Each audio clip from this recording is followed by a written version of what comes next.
의아해할 것도 없고요. 저희가 원래 피는 물보다 진하다고 하지 않습니까?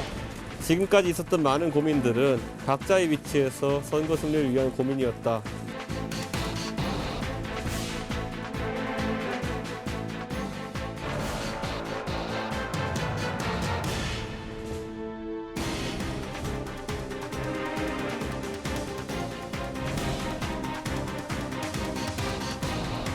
민주당에게 왜 미움을 받을까 생각해 봤는데 자신들의 철학과 가치를 국민들의 의사를 묵살하는 데까지 가는 것 같다 느낌이었던 것 같습니다.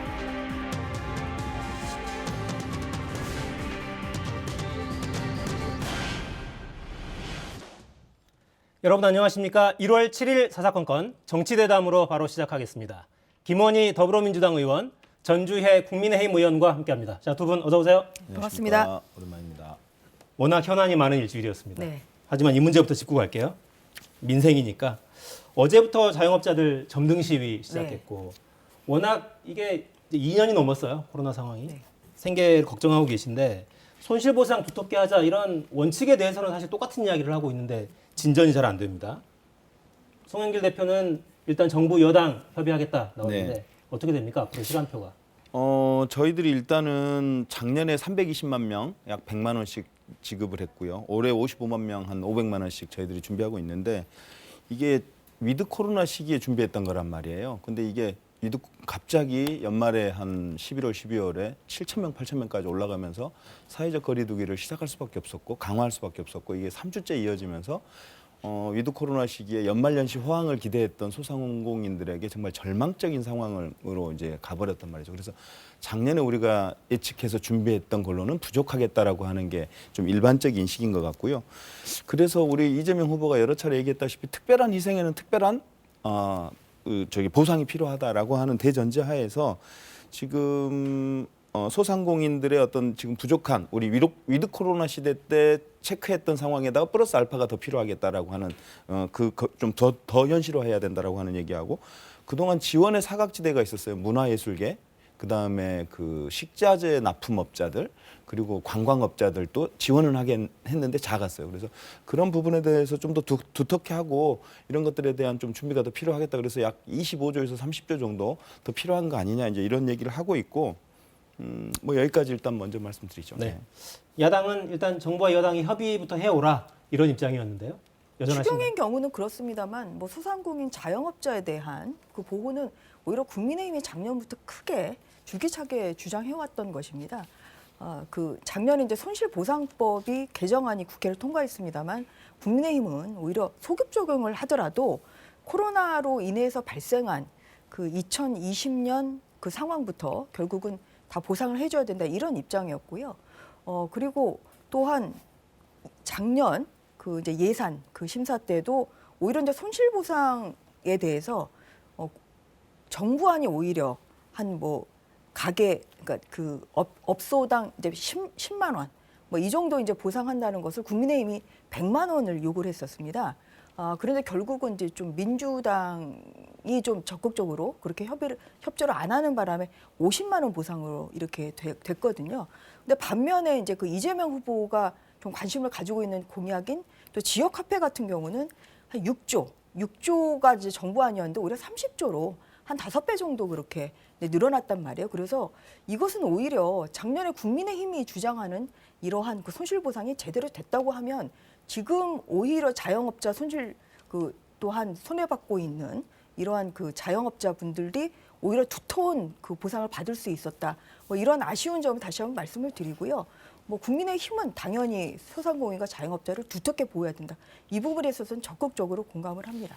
저는 말씀 주신 그 지역화폐 문제 잠깐 먼저 말씀을 드리면 저희가 2020년에 1차 전국민 재난지원금을 할 때 지역화폐로 했었어요. 준비를 해가지고 그때 경제승수 효과가 1.7 이상이 나왔었어요. 그러니까 즉 지역화폐로 했을 때 실제 지역 경제에 도움되더라라고 하는 실증적인 자료들이 있거든요. 그래서 사실은 이번에 그 올해 예산을 편성하면서 지역화폐를 6조 정도 사실은 더 늘리고 싶었는데 야당의 반대 때문에 지역화폐를 6조 정도 늘려놓은 상태인 거고요. 또 하나는 그렇게 말씀드리고 싶어요. 김종인 전 위원장이 이제 전이죠. 토사구팽 당했으니까 전 위원장이 사실은 손실보상 100조를 주장하셨어요. 저희들은 적극 찬성했습니다. 바로 협의 시작하자. 우리 여야가 합의해서 정부에 요청하자 이런 얘기를 했는데 사실 이제 그분이 사라져 버려가지고 뭐 누구하고 상의를 해야 될지 잘 모르겠는데 거기에 이제 또 한 측면에서 보면 윤석열 후보도 50조를 주장했단 말이에요. 좋다 그랬어요 저희들도. 그거라도 빨리 하자. 근데 윤석열 후보의 대선 후보의 주장에 대해서 김기현 우리 원내대표께서 굉장히 소극적이고 부정적이신 것 같아요. 그래서 원내 협의가 전혀 진전이 안 되고 있거든요. 그래서 우리 전주 의원님 말씀 주신 대로 우리 소상공인이나 자영업자에 대한 손실보상을 두텁게 하자라고 하는 게 여야가 오랜만에 일치된 의견이니까 좀 이런 손실보상 추경 이런 문제에 대해서 좀 더 전향적으로 나서 주셨으면 좋겠다 이런 생각입니다. 뭐 작년부터 전향적으로 나서고 있다는 말씀 다시 한번 드리고요. 감사합니다. 예, 그리고 이제 이제 추경 이제 이게 올해 이제 집행할 예산을 오히려 제대로 짰으면 이제 이렇게 또 소상공인과 그 자영업자가 두텁게 보호가 될 수 있는 것이겠죠. 그래서 이제 그런 면에서 이게 이제 추경 이야기가 나오는 것은 그것은 좀 다른 국면이 있습니다. 그러니까 추경이라는 것이 결국은 선거 전에 만약에 이러한 뭐 추경이 편성이 된다고 하면 이것은 선거의 표심에 영향 미치려는 이런 좀 의도가 있는 거 아니냐 이렇게 좀 볼 수가 있는 것이고요. 그리고 국민의힘에서는 당연히 이 두텁게 보호한다는 점에 있어서는 뭐 변함이 없는 입장이기 때문에 일단 당정이 협의를 해서 어떤 필요한 예산을 만들겠다고 하면 그게 이제 방침이 정해진다면 그것은 당연히 저희가 어떠한 그런 그 뭐 협상이나 아니면은 진행을 뭐 거부할 생각은 없습니다. 다만 이것이 표심과 이제 연결이 된다는 좀 그러한 의도가 있을 때는 그것은 저희들로서는 좀 그런 부분에 있어서는 조심스러운 입장이다. 그리고 한 가지 더 이제 말씀드리면 그 윤석열 후보가 그 지난 1, 5일에 또 코로나19로 인해서 큰 피해를 받은 자영업자분들과 이제 간담회를 하는 자리에서 반값 임대료 프로젝트를 발표하셨습니다. 이것은 한 50조 원 정도의 이제 재원을 마련해서 물론 저희가 집권하게 되면 50조 원의 재원을 마련해서 그래서 이제 이렇게 코로나19로 인해서 이제 손해를 보고 있는 이제 자영업자 뭐 이런 분들에게 우선적으로 대출을 해주고 그런데 3년 동안 이 받은 대출을 가지고 임대료나 공과금으로 사용한 것이 이제 증빙이 된다고 하면 그 중에 50%는 감면해 주겠다는 겁니다. 그리고 나머지 50%는 5년 동안 분할 상환 뭐 이런 획기적인 그 공약도 저희가 준비를 하고 있는 만큼 국민의힘은 뭐 여전히 변함없이 네. 소상공인과 자영업자의 이러한 손실보상을 두텁게 지원해야 된다. 네, 이러한 뭐 방향이라는 걸 말씀드리겠습니다. 그러니까 윤석열 후보가 대통령이 된다면 하시겠다고 하셔가지고 그래서 그러면 대통령이 안 되면 안 하실 겁니까 그랬더니 공약인 게 다 그런 거죠. 공약이라는 게 다 그런 거 아닙니까? 이래가지고 한참 논란이 있었던 게 생각이 나고요. 말씀 주셨던 한국형 반값 임대료 프로젝트 이름은 좀 다르지만 적극적으로 찬성하고요. 저희들은 임대료에다가 공과금에다가 플러스 인건비까지 더하자라고 하는 게 저희 당 공약입니다. 정의당에 알겠습니다. 지금 준비하고 있는 내용입니다. 네. 그거 한 가지 제가 좀 첨언을 드리면 이제 이거는 그런 게 아니라 이제 윤 후보께서 말씀하신 거는 이게 왜냐면은 집권을 하게 돼야 저희가 실현할 수 있지 않습니까? 그런 취지에서 말씀을 드리는 네. 것입니다. 알겠습니다. 네.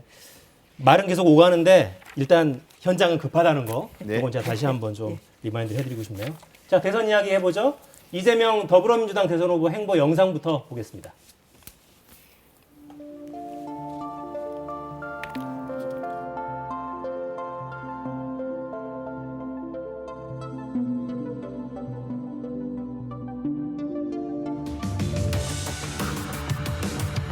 국민이 행복하게 하는 게 정치 관리 아니겠습니까?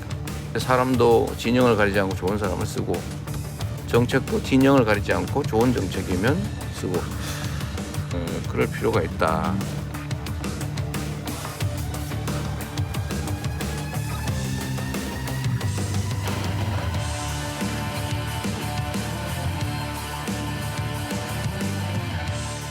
네, 저희가 정책 내용을 세세하게 설명드리진 못하는데 보험 소비자 관련 5대 공약에는 실손보험 청구 체계를 좀 간소화해서 보험금 타기 좀 편하게 이렇게 하겠다 이런 내용이 좀 들어 있습니다.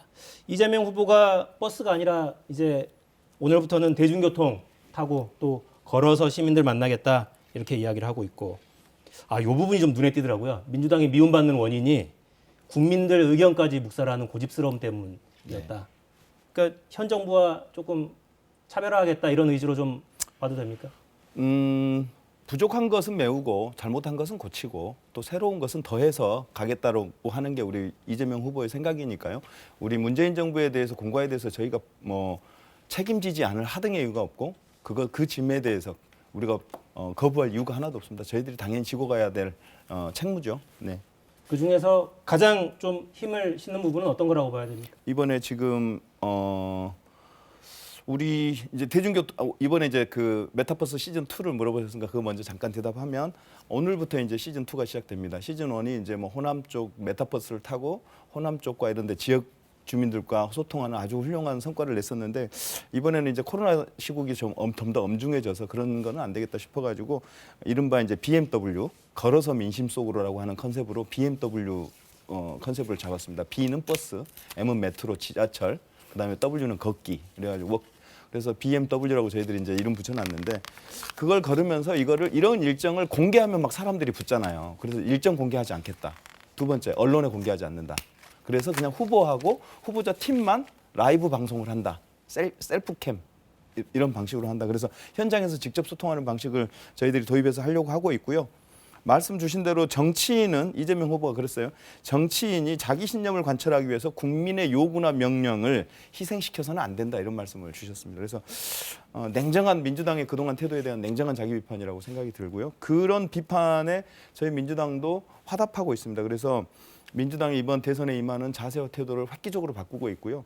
그 첫 번째가 후보께서 그동안 대장동 사건에서 보였던 태도와는 다르게 사과하는 모습을 보이고 그리고 전 국민 재난지원금이나 이런 문제에 대해서 정부와 이렇게 특히 홍남기 부총리와 좀 견주는 이런 모습을 유출했었는데 그것도 우리가 수용하겠다. 국민 뜻이 그렇다면 수용하겠다. 이러면서 사과와 반성 행보를 이어가고 있고 저희 민주당도 그런 어떤 후보의 뜻을 이어서 플랜카드 보셨는지 모르겠습니다. 민주당이 많이 부족했습니다라고 하는 플랜카드를 전국에 개첨하면서 사과와 반성 모두를 이어가고 있고 그런 어떤 우리 뜻이 우리 민주당의 어떤 의지가 우리 시민들께 좀 잘 다가섰으면 좋겠습니다. 그리고 또 하나는 이게 말로뿐만 아니라 정책의 변화로 이어져야 한다고 생각합니다. 그래서 저희가 지금 우리 후보께서 민주당의 가치보다 국민의 삶, 민생이 더 중요하다 이런 말씀을 주셨는데 특히나 부동산 정책 관련해서 굉장히 많은 변화를 주고 있습니다. 예를 들어서 다주택자 양도세 중과세를 유예하자는 거, 특히나 종부세를 핀셋 조정하다는 거, 그리고 종부세, 뭐 상속세, 그다음에 기초생활수급자를 가르는 기준이 되는 그리고 우리 모든 연금의 기준이 되는 공시지가 이걸 현실화해가고 있잖아요. 그걸 네. 유예하겠다 이런 것들을 저희들이 현장을 뛰면서 국민들에게 들은 얘기들을 수용하면서 변화시켜가고 있고 이런 것들이 우리 국민들께 우리 유권자들께 좀 다가가고 있는 거 아니냐 이렇게 평가해 봅니다. 알겠습니다. 뭐 국민과 소통하면서 이런 생활형 이제 공약을 내는 것은 뭐 굉장히 그것은 바람직하다고 보고 있습니다. 그리고 또 우연히 또 윤석열 후보도 오늘 또 그 김포역에서 또 국회역까지 그렇게 또 지하철을 타면서 어떠한 그런 뭐 출근 시간에 뭐 어떤 지하철 상황 뭐 이런 것도 실제로 또 체험을 하시고 또 실제로 그렇게 또 눈에서 보시고 또 그리고 또한 그 오늘 오전에 그 수도권 광역 교통망 개선 공약을 발표를 했거든요. 네, 이렇게 그냥 이따 후반부에 좀 다룰 예정입니다. 예. 그래서 이제 그렇게 좀 뭔가 생활 속으로 들어가서 국민들의 불편함을 실제로 눈으로 보고 또한 그것을 공약으로 만들어가는 것은 여야를 막론하고 뭐 바람직한 방향이라고 생각합니다. 네. 사실 국민들이 제일 기다렸던 대선 풍경은 이런 거 아닐까 그렇죠. 싶죠. 정책. 우리 삶을 어떻게 바꿔줄 것인가. 자, 그런데 여러 공약을 계속 발표하고 있는데 이게 의외로 좀 눈길을 끕니다. 이재명 후보 공약 가운데 탈모 치료 건강보험 적용 영상 보고 이야기 이어가겠습니다. 이재명을 뽑는다고요? 이재명은 심는 겁니다.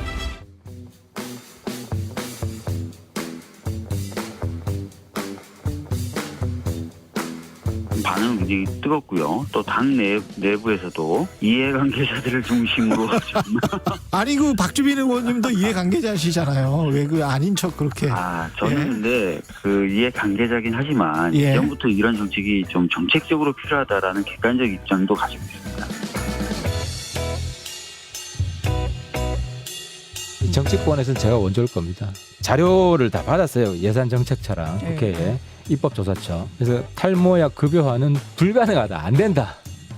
2030 청년에게는 어떤 연애, 취업, 대인관계, 사회 진출에 큰 영향을 미치는 사회적 질병 아니겠습니까? 이런 문제에 대해서는 우리 정부가, 대한민국이 책임져 줘야 되는 거 아니냐. 정말 중증. 이를테면 당뇨 이런 것도 치료제가 고가이면서 그 건강보험이 적용이 안 되는 부분들이 있습니다. 탈모약에 대해서 다시 또 재정을 소비하는 것보다 오히려 더 정확한 방법은 지금 이게 복제약입니다. 재원 규모도 그 전체 의료보험 지출액에 비하면 무슨 타격을 줄 정도로 대규모가 아니기 때문에 지나친 정치 공세라는 생각이 듭니다. 네, 이 공약에 대해서 일단 가장 큰 비판은 건강보험 재정에 영향을 미치지 않겠느냐. 네네. 더 급한 게 많은데 왜 탈모부터냐 이런 비판인 것 같습니다. 저희가 이제 일단 보장 이 탈모증을 건보 재정 급여 대상으로 포함시키려면 일단 보장 수위라든가 범위라든가 대상을 정해야 됩니다. 그런 거 관련한 어떤 전문가들의 의견을 충분히 들어야 될 거라고 하는 걸 먼저 말씀드리고, 또 한편으로는 희귀 난치성 질환자에 대한 것이 급한 거 아니냐 이런 주장이 있는데 그런 것도 놓치지 않겠다는 말씀을 드리면서 간단하게 말씀을 드리면 제가 보건복지위원입니다. 그래서 저희들이 이제 따져봤어요. 이게 왜 문제인가? 제가 2020년부터 다뤘던 문제인데 이게 왜 문제냐면 탈모는 개인의 질병이 맞습니다. 그렇지만 이 말씀 나온 대로 20대 2030 청년들에게는 연애, 취업, 그다음에 결혼, 그다음에 대인관계, 사회진출 이런 것들에 큰 영향을 미치는 사안이에요. 그러다 보니까 이게 심할 경우에 대인기피나 우울증으로 이어지는 경우가 굉장히 많습니다. 그래서 사회진출을 못합니다. 이런 데서 오는 사회적 폐해라든가 피해가 심각합니다. 그래서 이 문제에 대해서 이런 문제를 고민하고 있는 청년들을 우리 대한민국 정부가 구제해 줘야 되는 거 아니냐, 구출해 줘야 되는 거 아니냐. 이제 우리 대한민국이 그 정도는 되는 거 아니냐. 그래서 비용 얘기를 합니다. 이제 건보 재정이 그걸 버틸 수 있느냐 이런 얘기를 하시는데 버틸 수 있습니다. 과거에 박근혜 정부 시절에 그 스케일링이 과거에는 개인 비용이었습니다. 급여가 안 됐죠. 왜? 그건 미백이고 미용이니까 안 된다고 생각을 했어요. 그래서 다 개인 비용으로 처리됐었습니다. 근데 박근혜 정부가 보니까 치석을 제거하면 그 치의증이, 그러니까 치과에 대한 질병이 현격하게 저하된다는 게 알게 됐어요. 그래서 임플란트 비용을 대주는 게 오히려 스케일링 비용. 스케일링 비용을 대주는 게 오히려 그 치과 질병이 발생해서 치료하는 데 들어가는 비용보다 훨씬 싸더라는 거예요. 그래서 그게 지금은 급여화가 돼 있거든요. 그래서 누구나 이 스케일링을 받습니다. 마찬가지로 이것도 그런 거 아니냐. 이렇게 청년들에게 심각한 피해를 주는 거라면 정부가 좀 대줬으면 좋겠다. 그리고 비용을 따져봤는데 지금 현재 인구라든가 이런 거에 대한 추계가 정확하지가 않습니다. 그러니까 탈모증을 앓고 있는 환자가 몇 명이나 되는지 정확하게 몰라요. 그중에 2030이 몇 명인지는 더 모릅니다. 그래서 제가 이제 따져본 게 우리 방 보좌진들하고 상의해 본 게 이 병증의 기준이 뭐지? 탈모증을 치료하는데 기준이 뭐지? 봤더니 알약이에요. 경구형 치료제. 그걸 먹기 시작하면 자기가 심각한 병증을 앓고 있고 치료에 적극적인 의지를 표명하는 기준이 돼요. 그래서 그럼 경구형 치료제의 시장 매출 규모가 얼마야? 그랬더니 1,100억이더란 말이에요. 1,100억? 그 정도는 부담할 수 있는 거 아니야? 그래서 자부담 비율도 있으니까 자부담 비율을 한 30%로 잡아주면 우리 건보 비용은 한 770억 정도, 70%니까 그 정도면 해볼만 하는 거 아니야? 물론 근데 플러스 알파 마이너스가 있겠죠. 그런 거 정도는 우리 대한민국이 청년들을 위해서 그 문제에 대해서 고생하고 있는, 고통받고 있는 청년들을 위해서 지출할 만하다라는 생각입니다. 재정에도 큰 영향을 미치지는 않을 거다라는 전망이시나요? 네.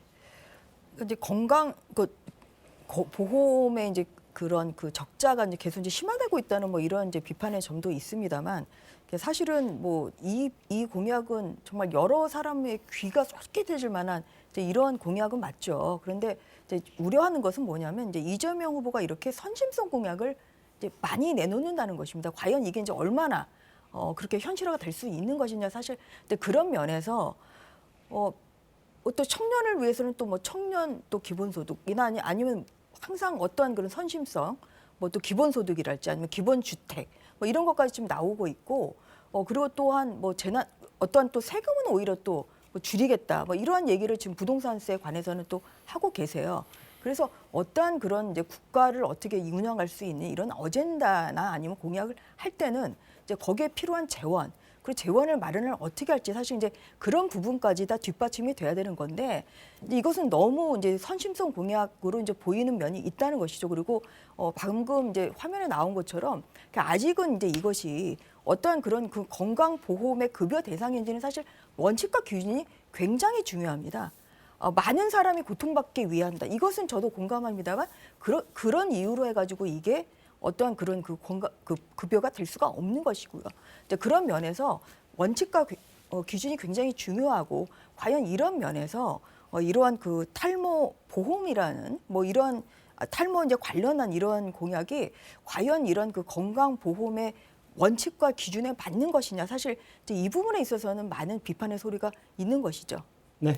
재정 축에나 이런 부분들을 세세하게 좀 들고 정책 토론을 할 수 있는 기회가 좀 있으면 좋겠어요. 네. 근데 이 부분도 네. 아니 그 박근혜 정부 시절에 스케일링 얘기를 말씀드렸는데 스케일링이 당시에 가장 전형적인 미백 미용이었습니다. 근데 그거를 사회적 합의를 통해서 이걸 하는 게 오히려 사회적 비용을 줄인다라고 하는 사회적 합의를 한 거거든요. 그래서 그런 논의가 진행되면서 사회적 진보가 이루어지는 겁니다. 우리가 박근혜 정부가 그거 시행할 때 저희들은 절대 반대하지 않았습니다. 적극적으로 찬성. 그러니까 임플란트도 마찬가지입니다. 지금 박근혜 정부가 시작했거든요. 임플란트를 노인들한테 해주는 게. 그게 75세로 시작했거든요. 지금 그게 점점 낮아져서 문재인 정부에서 65세를 임플란트를 해줍니다. 그러니까 뭐 그 부분에 있어서 원칙과 이제 기준을 얘기하는 것은 더 더 보험의 어떠한 그런 혜택을 받아야 되는 좀 중증. 사실 이제 이런 부분과의 그런 형평성이 좀 필요하다는 그런 말인 것이죠. 네네. 네. 논쟁이 가능할 것 같아요. 합리적인 토론이 얼마든지 가능한 주제니까. 재밌는 논쟁이 될 것 같습니다. 네, 구체적인 추계를 가지고 좀 이야기하는 기회가 있기를 좀 기다리겠습니다. 자, 국민의힘 상황으로 넘어가죠. 갈등을 빚어온 윤석열 국민의힘 대선 후보 그리고 이준석 대표 어제 저녁에 극적으로 손을 잡았습니다. 관련 영상 보고 이어가겠습니다.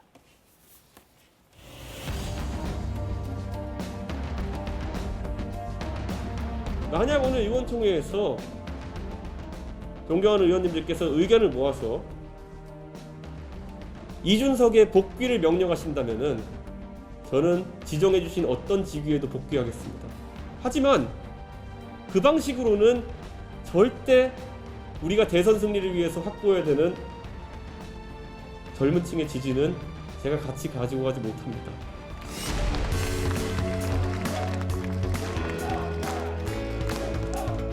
이제 다 잊어버립시다. 오로지 3월 대선과 6월 지방선거의 승리를 위해서 수권 정당으로 다시 저희 위치를 회복할 수 있도록 다 함께 뜁시다, 여러분. 저는 원팀 선언을 하겠습니다. 솔선수범하는 자세로 선거를 뛸 것이고 당사 안에서 숙식을 해결하겠습니다. 오늘 후보님 의원총회 직후에 평택에 가시는 일정이 있는 걸로 알고 있습니다. 제가 국민의힘의 당대표로서 그리고 택시 운전 자격증을 가진 사람으로서 후보님을 손님으로 모셔도 되겠습니까?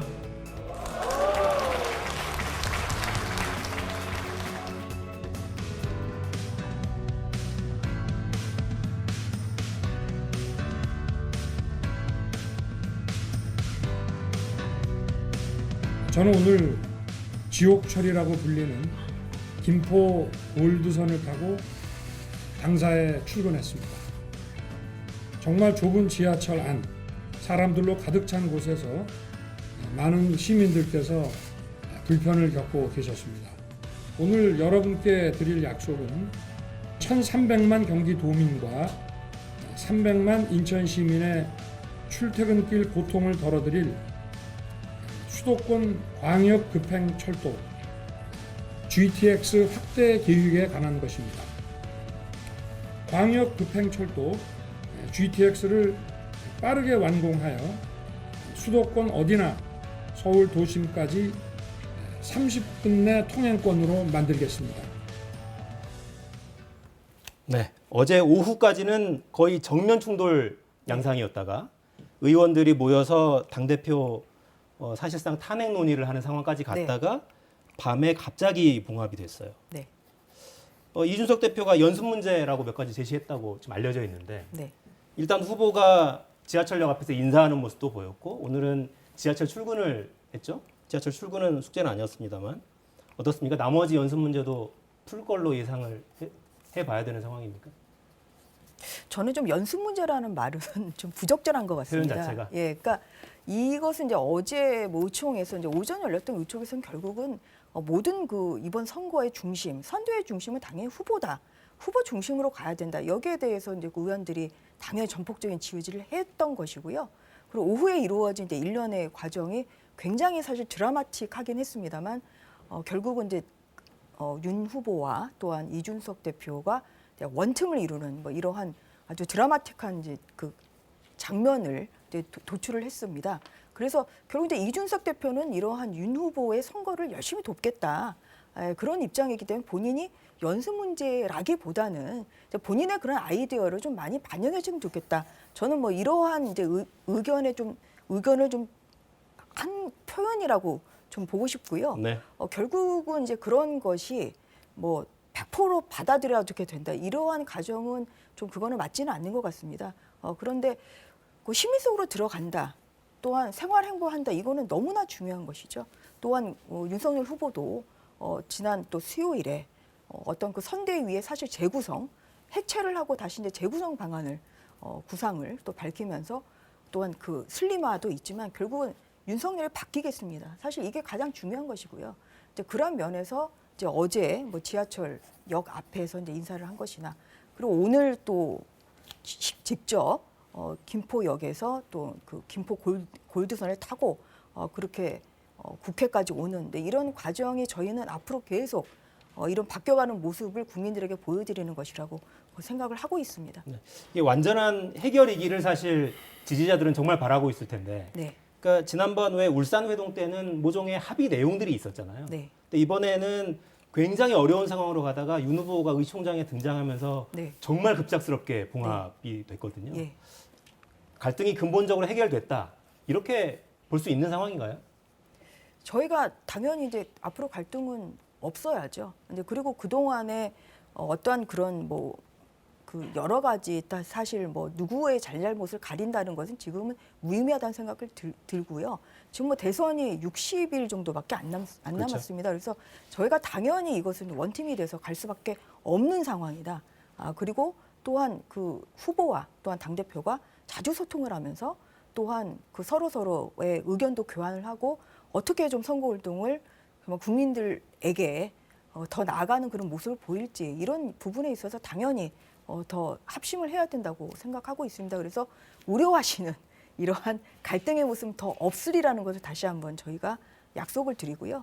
제가 어제 뭐 현장에 뭐 저도 의총에 계속 있었습니다만 어제 그 과정에 뭐 일일이 그렇게 좀 담지 못할 정도로 정말 거의 분열 직전까지 갔다가 뭐 정말 아주 극적으로 그렇게 봉합이 됐습니다. 이제 그렇게 된 데에는 윤석열 후보가 통큰 리더십으로 결국은 마지막에 의총장에 와서 또한 그 이준석 대표와 뭐 그런 얼싸안는 이런 통큰 리더십을 보여줬다는 점에서 이제 앞으로 저희는 이제 올라갈 일만 남았다 이런 말씀을 드리겠습니다. 여튼 참 다행입니다. 국민들 여러분께 참 죄송스러운 상황이 계속 이어지고 있었잖아요. 사실 저희 뭐 민주당도 사실 한 달 반 뭐 전에는 저희들도 선대위 구성해놓고 막 헤매던 그런 기억들이 있기 때문에 남일같지 않고 어쨌든 정상적인 경쟁이 이제 이루어지겠구나라고 하는 기대감은 높아집니다. 그렇지만 한편에서 그런 생각이 들었습니다. 어제 오늘 지하철에서 이제 인사하시는 우리 윤석열 후보의 모습을 보면서 어제 윤 후보하고 그 청년특보단하고 이렇게 토론회 간담회가 있었더라고요. 근데 그 자리에서 몇몇 청년특보들이 쓴소리를 하고 그 중에 한 특보가 청년특보가 그 자리에서 그냥 사퇴하고 나가버리는 장면이 있었어요. 그거 보면서 참 안타까웠는데 오늘 저는 오히려 지하철에 가는 것보다 그분을 찾아가서 밤새워 얘기하고 들어주고 그분을 다시 자기 옆에 세웠어야 되는 거 아니냐. 윤석열 후보 옆에 세우는 게 오히려 그것이 2030에 대한 치유이자 방향이 아니었을까라는 생각이 이런 얘기 제가 함부로 해주면 안 되는데 어쨌든 지하철 가서 인사하는 것보다는 그런 모습이 오히려 2030에게 소구력이 있지 않았을까 싶고요.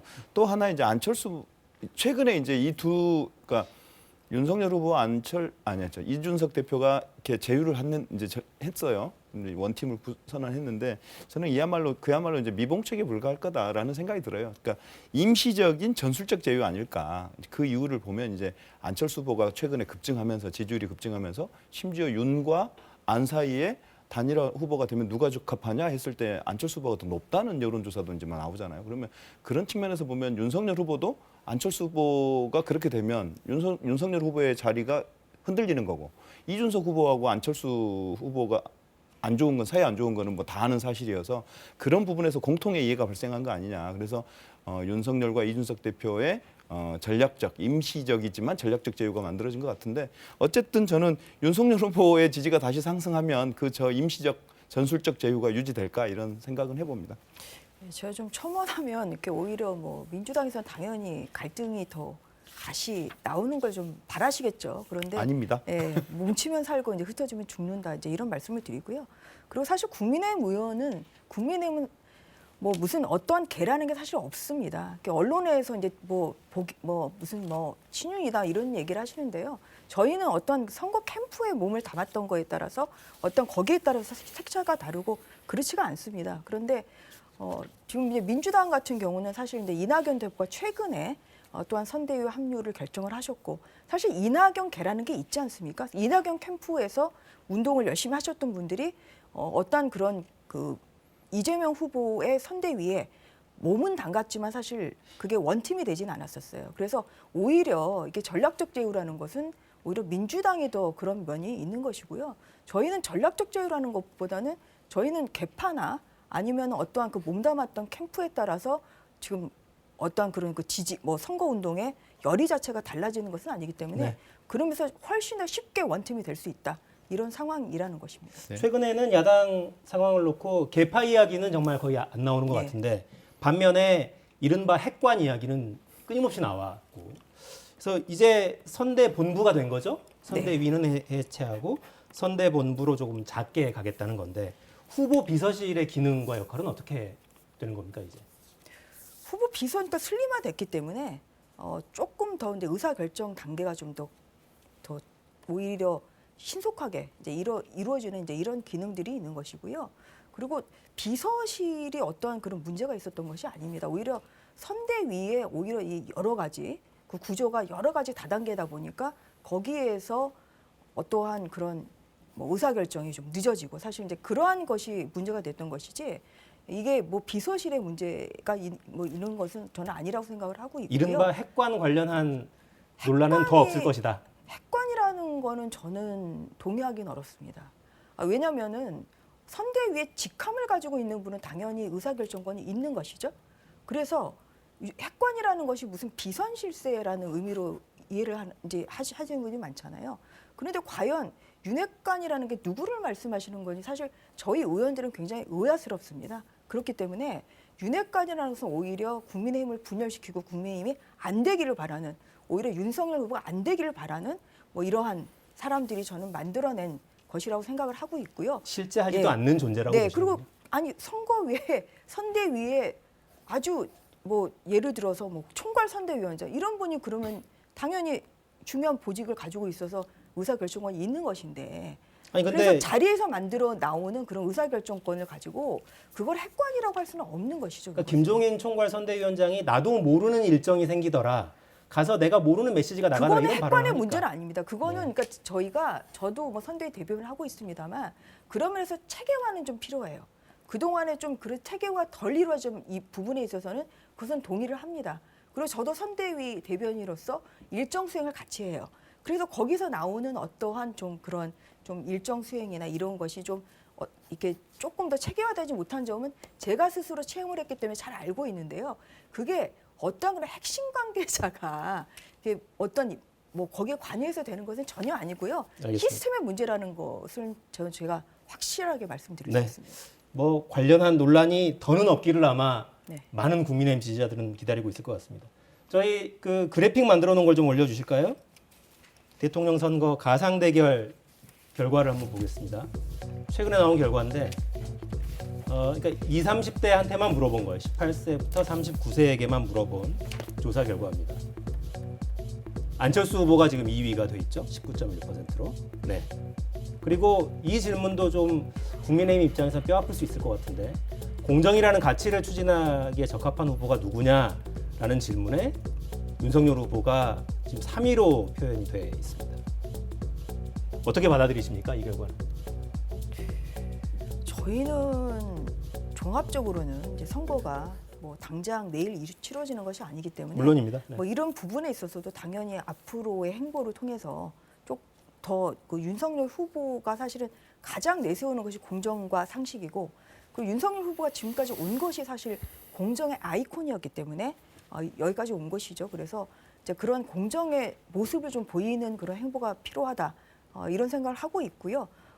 그런데 또 그동안에 있었던 지난 한 달간에 있었던 여러 가지 일로 인해서 사실 좀 공정의 아이콘이 흔들리는 사실 행보를 보였던 것도 맞습니다.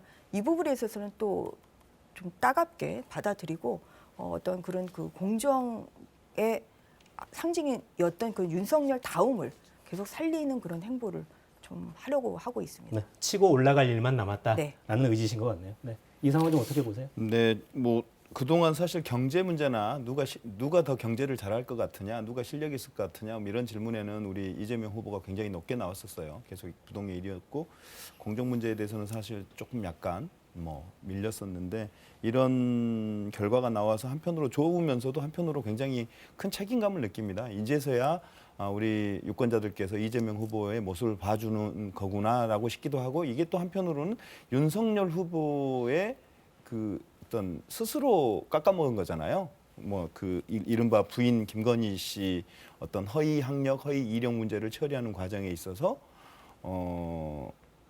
일종의 내로남불을 보였잖아요. 그러니까 지금 최근에 뭐 사과 기자회견을 하고 나서 설명 자료를 뿌렸는데 배포한 설명 자료가 허위임이 막 계속 요즘 그 언론의 추가 취재로 드러나고 있잖아요. 이러면서 공정의 가치, 윤석열 후보가 그 주장했던 공정의 가치가 뭐냐라고 하는 게 흔들리면서 이런 현상들이 나타나고 있는 건데 저희들로서는 이런 문제에 대해서 정말 반면교사로 삼아야겠다 이런 생각 들고 우리 이재명 후보가 정말로 공정의 가치를 진정으로 유권자에게 다가설 수 있도록 더 낮은 자세로 더 듣겠습니다. 네. 저는 좀 한 가지 이제 제가 법사에 있다 보니까 아쉬운 점은 뭐냐면 사실 대장동 게이트의 실체가 좀 안 밝혀지고 있습니다. 이제 저희가 뭐 일관되게 주장하고 있던 것은 여기에 그러면 설계자가 누구고 가장 큰 형사적 책임을 져야 될 사람은 누구냐. 그런데 지금 보면은 검찰, 뭐 공수처 다 권력 수사가 좀 무력화되고 있는 상황이라 그런 면에서 진실이 좀 제대로 밝혀지지 않다 보니까 좀 이러한 면에서는 대장동 의혹의 진실이 안 밝혀지고 있고 이런 것이 또 반영된 거 아닌가. 오늘, 알겠습니다. 예, 방금 이런 그 자료에 좀 그런 아쉬움을 나타내지 않을 수가 없습니다. 네. 오늘 저는 이제 매일 정치대담을 하고 있으니까 네. 오늘은 아주 오랜만에 절반 이상의 시간을 정책 관련 이야기를 해서 오늘 좀 새로웠어요. 네. 앞으로는 이런 모습이 좀 많이 보이는 대선이 됐으면 좋겠다는 바람을 좀 가져보겠습니다. 지금까지 전주의 김원희 의원이었습니다. 두 분 고맙습니다. 네, 맞습니다. 수고하셨습니다. 수고하셨습니다.